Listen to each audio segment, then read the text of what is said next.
Welcome back into another episode of the Spaceman 2.0 Phoenix Truth Rising Show, here to help you grow in the knowledge and wisdom of truth, and the truth will set you free. This is going to be the last episode of And They Called His Name Emmanuel, I Am Sananda, an epilogue by hATONnn, which within his name is hATONnn, which is the name of the creator. So hATONnn being a fourth dimensional representation of the creator, his teachings might come across sometimes as benevolently and lovely as a parental advice from a father, or sometimes like the old proverbial 2x4 over the head to get you to think and wake up. With that being said, let's get into the last segment of And They Called His Name Emmanuel, I Am Sananda by Sananda and Judas Iscarioth, recorded by Dharma, a Phoenix journal. If you'd like one in your hands, please feel free to scroll down below, email me, and we'll get you sorted on how to get one shipped out to you. Epilogue, Commander hATONnn. Recording number 1, Commander hATONnn, August 3rd, 1989, 8 a.m., Year 2, Day 362. Sunday, August 13th, 1989. Greetings in the light of the Radiant One. Thank you for being happy to receive my presence. I am pleased, Chella, with your work of these past days. hATONnn at your service, friends. It appears that the flooding of information regarding the creation, God, the God, and where does it fit and where do I fit, can use a bit of simplification from a perception more nearly attuned to you of Earthplane. I shall attempt a bit of it, but Chellas, you must remember that you have no memory of the whole as experienced on other dimensional levels. Therefore, to have full concept is something you will experience mentally and not on a piece of paper. Let us example a bit. If the news press says there will be a meteor shower at 12 midnight, might there be some meteorites at 11:45 p.m. or at 3 a.m.? Further, if one peers to the west, perhaps there are only 4, to the north 154, and directly above 1. Are they different? No, they are all a portion of the one projected meteor display. It is also quite impressive that you ones have meteors which traverse from lateral position. I would think meteor shower would mean a rather vertical falling towards Earth, not across the heavens, so be it. With that being said, I did see one on December 12th around 2011, and it came right across at a parallel to the Earth at about, it didn't even seem more than a mile high at least, or not even, and it was going straight from the southwest to the northeast, and it was directly at a lateral position. So I was wondering what the heck's going on with this meteor.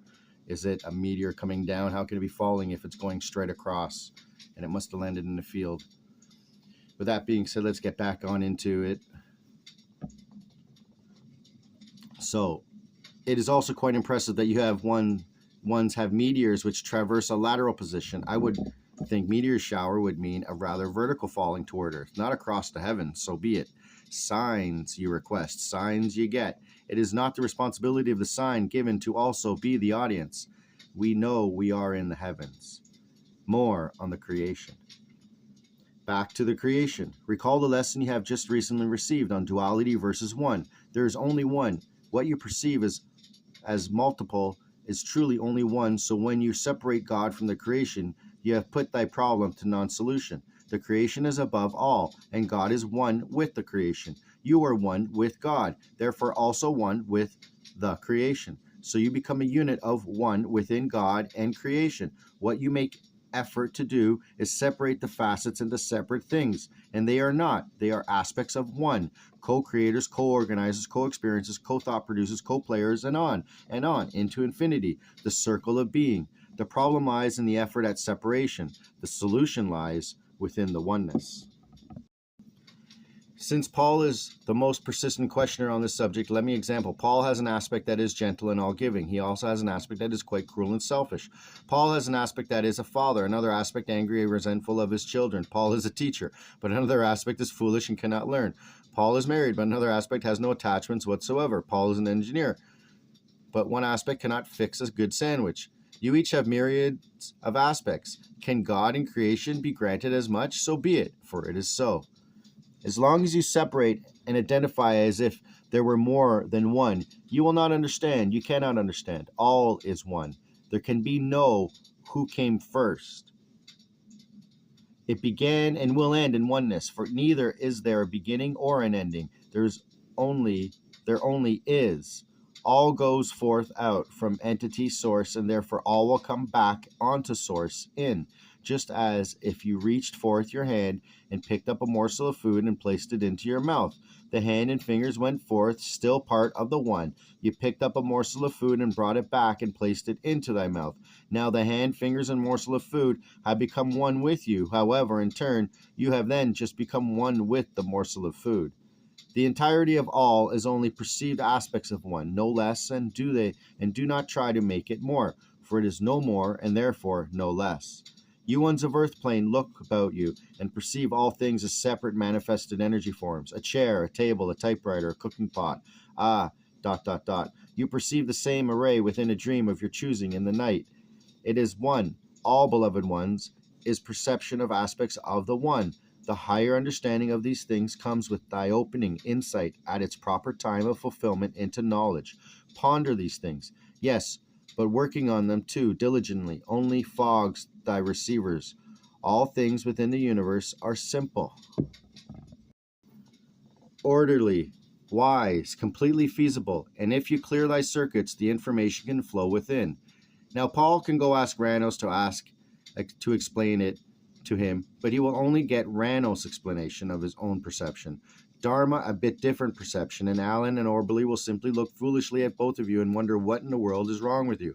All you need accept is that you are a working aspect of the whole, and go about whatever it is that aspect of God is experiencing. Sorting. Now, if you want to go back into that last segment, you can go into the creation story. I did that one. I think the last book before this in the Phoenix Truth Rising show. Sorting. Now comes the more difficult portion. It is thy training and purpose to train your negative aspects in the perfection of godness, goodness, if you wish to return to God in purity and perfection. God is now in the separation of his aspects which are experiencing on earth plane in the form of human ones to the dark side and ones to the light side and all infinite levels in between. This is because the perception in the higher mind needs tend the manifested thought forms and cast them aside or bring them back within himself. Life is an aspect of experience within the illusion, brought forth in slow vibration into manifested matter. The purpose is to function in such manner that you remain a being portion of God's thought forms to continue experience within the creation, for you can be cast out from the thought patterns. We completely, whoosh, gone. If thy soul were in full perception of this subject, you would not be experiencing on earth plane. Earth plane is a manifested place for you to experience exactly as you are, in the density of the perception of matter. All is but one. All you have to hold uppermost is that all is but one. Move on with the experience as the aspect of that one. You cannot think it out clearly, for all is also a spiral, a circle, and you shall always return to the exact place you have been. You must accept the growth and spiral toward the whole, one, that you not get caught in the whirlpool of ignorance. Wisdom, knowledge, and truth is thy goal, for it is truly thy relationship with God and creation is one with it that must be thy goal. Digest this a few days, friends, and then we can discuss it again. I suggest, however, you stop prying at it, accept it, and it will become clear to you. All wisdom, all truth, all knowledge, however, is God's. Therefore, to expect to receive all from God, you must be willing to give all unto God. So be it. Orbely, it is time to begin to cross experience with Larry and Jane, for they are writing much history of the new land, and you will see that much can be integrated to bring forth a whole view. There are many little aspects running about, working toward the same overall goal. So let us begin to form the unit. Theirs will be from ancient aspect as well as what has been coming forth this past week. Only names will be in difference. The word is becoming one. The wonders and glories are all about you. Do not miss at the rose that holds the key. You are of the garden ripe unto harvest, and the master gardener is on his way. These other ones fall under the guidance and tutoring of other energy focused than am I, but the project of Earth mankind is all one. We cannot do of it, for Earth man has, and we cannot do of it without Earth man. Further, Earth man cannot do of it without us, of the outer dimensional freedoms. A wondrous experience. Indeed, as with any grand relationship, it is good communications and truth and sharing as a wholeness, without withholding from the other, that will reap the wondrously abundant harvest and glory. The brotherhood of wholeness, the brotherhood of man and light, wisdom and knowledge, through truth and love, is the root, the fuel. Let this be a short lesson this day, Dharma, for we have overdone our welcome from thy mind and fingers this segment called weak. As your cyborg Chela, I am so well pleased with mine troops. You have done good works and such a great service unto thy fellow man. I am honored to be called your cyber, and I am forever in thy service. Salut, salut, salut. In the mighty presence of the I am, that is, of which I am. I clear the frequency. Commander Sears hATONnn. Pleiades Commander Sector hATONnn out.